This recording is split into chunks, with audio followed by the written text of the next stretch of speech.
انتهينا في اللقاء السابق إلى أن قول الله تعليما لعباده إياك نعبد ومعناها أي نخصك بالعبادة، وتخصيصك بالعبادة أمر لا يعود نفعه عليك وإنما هو لصالحنا نحن.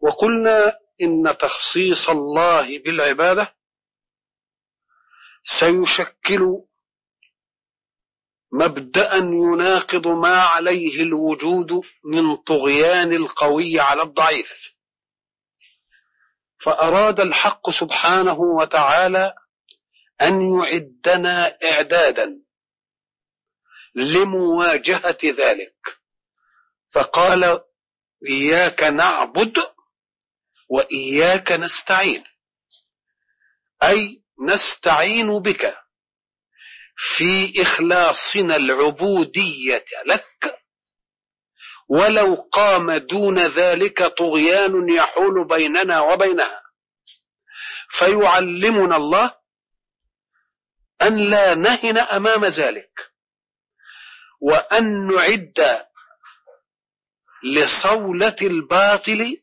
ما استطعنا فقط.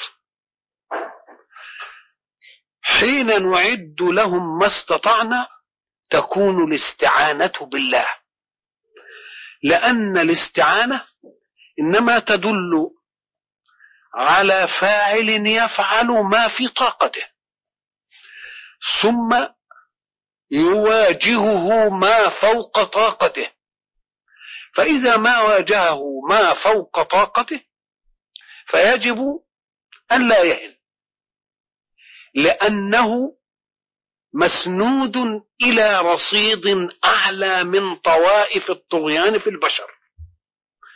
ولذلك يعلمنا الحق أنه يجيب دعاء المضطر إذا دعاه، ومعنى المضطر الذي استنفذ كل أسبابه. ولذلك نأخذ من المقابل أن دعاء غير المضطر لا يكون محل القبول من الله، لأن الذي يرد على الله أسبابه المخلوقة له ثم يطلب المعونة من الذات يقول له لقد رددت يدي بأسبابي، فلماذا تطلب ذاتي؟ الذي يطلب ذاتي هو الذي أخذ من يدي الأسباب الذي أعطيتها له، ثم تهن أسبابه هو أمام قوة الطغيان، حينئذ يضرع إلى من يعبده. فحين يضرع إلى من يعبده بعد استنفاذ أسبابه يجيبه الله، لأن دعوته دعوة مضطر. ولذلك يجب أن نقف عند هذه الآية وقوفا يبين لبعض الناس لماذا لم يجب الله دعاءه. يظنون أن الله قد تخلف وعده بقوله وإذا سألك عبادي عني فإني قريب أجيب دعوة الداعي إذا دعاني، فيقول دعوت فلم يستجب لي. نقول له أنك دعوت عن غير اضطرار، دعوت الله في أمر أعطاك أسباب وجوده بحركتك في الحياة، ولكنك كسلت وتركت الأسباب، فكيف تترك يد الله ممدودة بالأسباب ثم تطلب من الذات أن تعينك؟ إنما يطلب من الذات أن تعينه الذي استنفذ كل أسبابه في الحياة. هذه المسألة تعطينا أن الحق سبحانه وتعالى له جنود لا يعلمها إلا هو. جنود التي لا يعلمها إلا هو يمد بها من في الصراع؟ يمد بها المضطر اللي استنفذ أسبابه.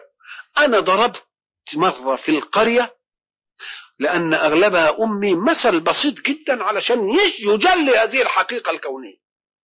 قلت هاب أن إنسانا جلس أمام حانوته الكبير وهو تاجر جملة، والعربات واللوريات تأتي له بالصناديق محملة بالبضائع، والعمال والحمالون يحملون ما في العربة من الصناديق ويدخلونها محلة، وهو جالس رجله على رجل ويرقب هذه الحالة.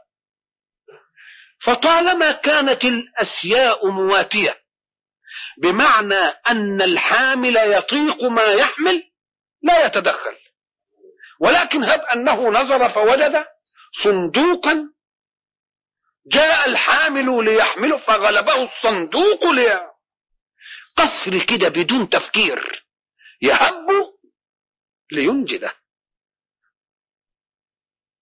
ساعة ما يهب لينجده لأنه رأى أنه استنفذ أسبابه والحمل فوق طاقته.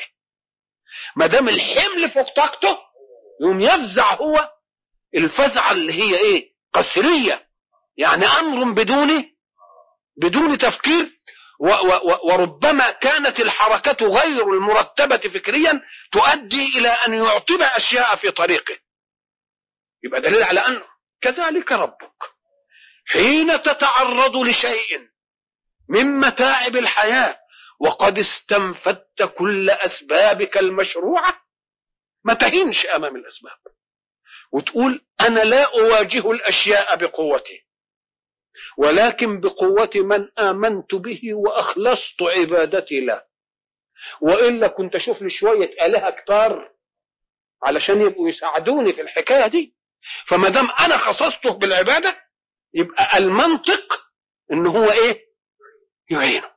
ولذلك انظروا إلى دقة الأداء القرآني في قول الله سبحانه وتعالى: أليس الله بكاف عبده؟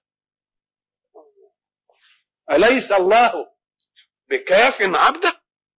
يبقى إذن قوله إياك نعبد يدل على أن معركة ستحدث. ما دام سنخصك بالعبادة، أهل الطغيان والجبروت هيقفوا أمامي وهم بقوة طغيانهم، وأنا لا أزال شاديا في الهدى ضعيفا كما نشأ في أول الدعوة ضعاف. يوم يقول له أنت بس إيه؟ إياك نعبد، اخدمها بإياك نستعين. اخدم إياك نعبد بإياك نستعين.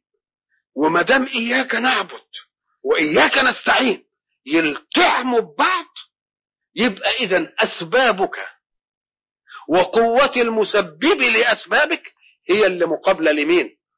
للخصم. ولا تعتقد أن خلقا من خلق الله يجرؤ فطريا على أن يقف معاندا لله، إنما يقف الخلق معاندين لبعضهم.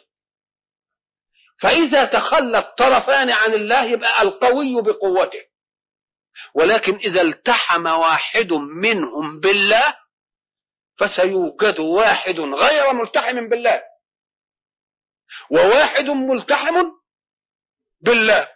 الملتحم بالقوي يبقى قانون القوي هو اللي يغلب.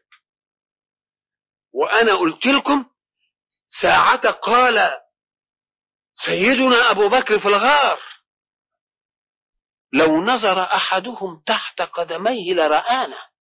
مش قال كده؟ ماذا كان رد الرسول؟ قال له: ما بالك باثنين الله ثالثهما. طب ما وجه الرد في هذه؟ طب ما دام نبقى اتنين والله ثالثني، يعني لو واحد وطى كده تحت قدميه ما يشوفناش؟ ما لازم يكون الرد مانع. ما هو بيقول له لو نظر أحدهم تحت قدميه لرآنا، يبقى الرد اللي يطمن انه لا يطمن ما يشوفناش. قال له: ما بالك باثنين الله ايه ثالثهما. طب ما وجه الرد؟ فلما يكونوا اثنين الله ثالثهم يبقى ما يشوف. لو نظر تحت قدمه يبقى معنى ذلك انه لا يشوف. ليه؟ ايه اللي اتغير في الوضع؟ قال لك لانه ما بالك باثنين الله ثالثهما، الاثنين في معية الحق. ومعية الحق هي المسيطرة، وما دام معية الحق هي المسيطرة وهو لا تدركه الأبصار، يبقى اللي في معيته مش هتدركه الأبصار. اللي في معيته ما تدركوش الأبصار. يبقى إذن إحنا لما نستفرد ببعض يبقى قوي وضعيف. إنما واحد منا ملحوم بالله، يبقى لا يستطيع واحد أن يأخذ خلقا من خلق الله ليغلبه إلا إذا شرد الواحد من جنب الله. إنما يبقى في جنب الله وحد يقدر عليه مستحيل. وضربت مثل برضه ولا أزال أضربه لأقرر هذه المسائل العقدية. هب أن رجلا له غلام صغير، ووقف الرجل ليتكلم في مسألة، ثم شرد غلامه ليلعب في الشارع، فتصدى له أطفال كبار عنه شوية وقعدوا يضربوه، فبيفزع الولد يروح لمين؟ ساعة ما يروح عند أبوه والعيال يبصوا ولقوا أبوه ما شاء الله مش عارف ما حدش يجي، يبقى ضعفه احتمى بقوة من؟ يبقى ما حدش ينفرد بيه. إنما لو انفرد الولد وهم بعض يبقى قوته ولد لولد. إنما ما بقتش قوة ولد لولد دلوقتي، ده بقت قوة ولد لولد وأبو ولد. فكذلك الحق، يبقى قوة عبد أمام عبد معلش، إنما قوة عبد فارغ من ربوبية لعبد ملتحم بالربوبية نقول له لا ده أنت أليس الله بكاف بكاف عبده. ولذلك تلحظ أن الحق سبحانه وتعالى لما يقول أعوذ بالله من الشيطان الرجيم بسم الله الرحمن الرحيم والعصر إن الإنسان لفي خسر. والعصر إن الإنسان لفي خسر. أنا قلت في حلقة قبل كده إن كلمة إنسان إذا وردت في القرآن يبقى خبرها ما يصرش، تمل من جنس الشر. خلق إن الإنسان خلق هلوعا ولا ينشله من هذا إلا أن يكون مؤمنا. والعصر نفي إلا يبقى اللي هتنشله إلا ده. إن الإنسان خلق إذا مسه الشر وإذا مسه الخير إلا. يبقى إيه اللي هتنقذه؟ الإيمانية. إنسان على إطلاقه يبقى وحش، إنما إنسان بإيمانية هي دي اللي تنجيه. فبيقول والعصر إن الإنسان لفي خسر، كأن ربنا بده يقول تنبهوا. العصر دي مش هنقول إيه هو الوقت ولا مش الوقت ولا كلام كثير فيه، إنما امسك العصر اللي هي الطائفة من الزمن. لما بتيجي في التاريخ يقول لك العصر مثلا الكذا والعصر الكذا معنى كلمة عصر طائفة من الزمن جمعتها خصائص مشتركة مميزة، مش كده؟ مثلا العصر الجاهلي، العصر لا صدر الإسلام، العصر العباسي، كل حاجة لها صفة مميزة كده ومجموعة في حقائق وبنقول عليها العصر دي. أم قال لك استقرئ العصر، هل تجد نجاحا إلا لإنسان آمن بعقيدة ولم يكتفي بالإيمان بالعقيدة، لأن العقيدة دي بس هو الينبوع اللي بيصدر عنه السلوك. عقيدة بدون عمل ولا لها قيمة، مش كده؟ والعصر إن الإنسان إلا من آمن بعقيدة. خلاص، إلا الذين آمنوا وعملوا. يبقى الإيمان لوحده بس كده العقيدة ما ينفعش، لازم تعدي الإيمان إلى حركة. وعملوا الصالحات، ده كلام عالم. وبعدين بقى ساعات بقول لك وعمل الصالحات، عمل الصالحات دي هيتعرض لعدوان أهل الباطل، هيدخل في معركة. لما يدخل في معركة يقول لهم وتواصوا بالحق تواصوا بالصبر. كلمة تواصوا يعني لتكن الوصية من كل واحد منكم لغيره. التواصي أن توصيني وأنا أوصيك. ليه؟ قال لك لأن النفس البشرية أمام التكاليف قد تضعف. أنا أضعف في شيء ليست عندك أنت ظروف ضعفي أمامه وأنت قوي فيه، تقوم توصينني بقى. أنت هيجي مرة تانية أنت تضعف في شيء وأنا ما أضعفش، أبقى أنا هوصيك. يبقى مش مفروض إن فيه جماعة توصي وجماعة توصى، لا، فيه تواصي. يعني انت تبقى موصي في الوقت الذي لا يصيبك ضعف في مسألة، وتبقى ايه وتبقى موصى. يبقى كلمة وتواصوا، فكأن الحق سبحانه وتعالى يعني سيجعل في جند الإسلام قوما لا يضعفون جميعا أمام شيء واحد، وإنما هذا يضعف أمام شيء وغيره ليس ضعيفا أمامه. يوم غير الضعيف في ذلك الشيء إذا رأى أخا مؤمنا له يوم يوصيه، يقول له ما تنساش الحق. إيه يعني ما تنساش الحق؟ يعني إيه ما تنساش الحق؟ يقول له إحنا آمنا وبنعمل إيه؟ عمل صالح، إحنا في جانب الإيه؟ الحق. ما يصحش أهل الباطل يغلبونه. يبقى بتوصي بالإيه؟ بالحق، عشان يفضل الإيه؟ الحق له إيه؟ له جنود. ساعة ما يوصيه بالحق يقوم يفضل للحق الإيه؟ جنود. الجنود دول مش مفروض فيهم إنهم معصومين كلهم، بل هذا يدرك ده. ولذلك النفوس البشرية لما تيجي تلاقي واحد شهوته في إنه ياخد المال من حرام مثلا، ويمكن بقى في كل سلوكه يبقى كويس. واحد إنه يبص للنسوان، وفي بقية السلوك إذن واحد مثلا بيشرب خمر، وبعدين تلاقي في كله إيه؟ بل ربما وجدت بعض السلوكات في البشر في قمة الخير لمن عنده في حياته قمة شر. نعم، لأنه يمكن يقول لك أنا ضعيف أمام المرأة مثلا ببص وبعمل مش عارف إيه، يوم يجي في ناحية خير هو مش ضعيف فيه، يوم يحاول أنه إيه؟ أن يبالغ فيها، علشان إن الحسنات يذهبن السيئات. يقوم الساعة اللي أبقى أنا ضعيف فيها في أي ناحية من نواحي حركة الحياة يبقى يوجد أقوياء يقولوا لا بلاش، لا مش عارف إيه. يبقى إيه هيجي هنا إيه؟ نتواصى بالإيه؟ بالحق. وبعد ذلك مش نتواصى بالحق على أنه ما فيش فيه إيذاء، ونتواصى بالصبر لأننا سنتعرض لابتلاء.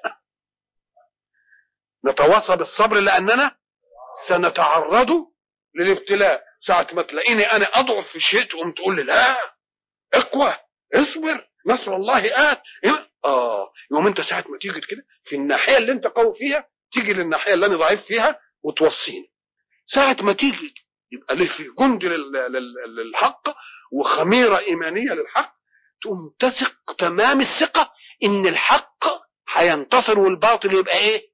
زهوق الباطل. ولذلك أنا قلت في قضايا، قلت لا يوجد في الكون معركة بين حقين، لأنه لا حق، ما فيش حقين في شيء واحد، هو حق واحد. مش كده ولا إيه؟ يبقى ما فيش حقين هيصطدموا، لأن أصل ما فيش حقين، مسألة حق إيه؟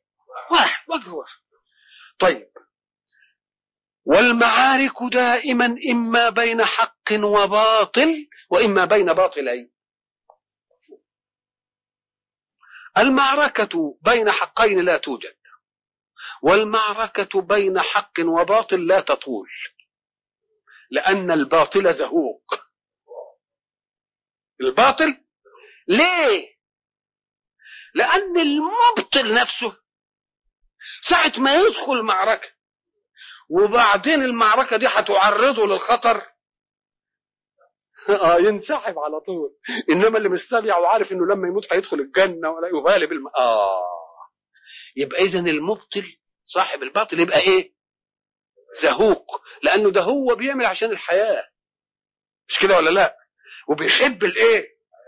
وبرضه بتاع جند الحق بيحب الحياة وعايز يموت.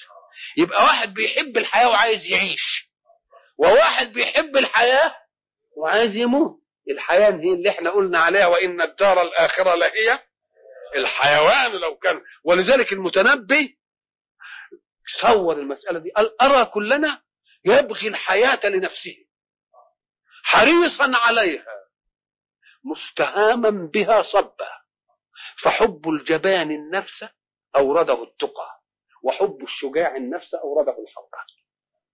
الاثنين بيحبوا نفسهم، بس الجبان بيحب نفسه وبيرى ان ما فيش الا الحياة دي فبيحافظ عليه، والشجاع احب نفسه فاراد حياة ايه؟ افضل، يبقى كلنا بنحبنا. زي ما قلت انا برضو في بعض اللقاءات ان التلميذين الاخوين، الولد الكسول او الولد اللعب زي ما بيقولوا، يصحوا من النوم بالعافيه ويخرجوه من البيت بالعافيه، وبعدين يطلع يتسكع في الشوارع ولا يقعد على قهوه ولا يتلملوا على شويه ايه صعلك. ده بيحب النفس وعايز يرتاح، مش كده ولا لا؟ واللي قام وخد كتبه وتنور على المدرسه وقعد بقى يسمعوا برضه بيحب ايه؟ بس دي حب احمق ودي حب اعمق. لان بعد 5 سنين كده ولا حاجه ده يبقى صعلوك من صعاليك الحياه، وده يبقى انسان له قيمه في الايه. يبقى ارى كلنا ايه؟ يبغي الحياه لنفسه حريصا عليها مستهاما بها صبا. فحب الجبان النفس اورده التقى، وحب الشجاع النفس اورده الحرب. ولذلك شوف ربنا لما يشرح قل هل تربصون بنا الا احدى الحسنيين. شوف القوه بقى، انت كافر يا اللي بتقاتلني، انت عايز تتربص بيا ايه؟ اي معنى تتربص بيه حلو بالنسبه لي، يا انتصر كده واضربك على مناخيرك، يا اموت واروح بالشهاده، تبقى حاجه حلوه الاثنين. وانت تتربصوا ان يصيبكم الله بعذاب من عنده او بايدينا، تبقى الخيبه بتاعتكم محققه.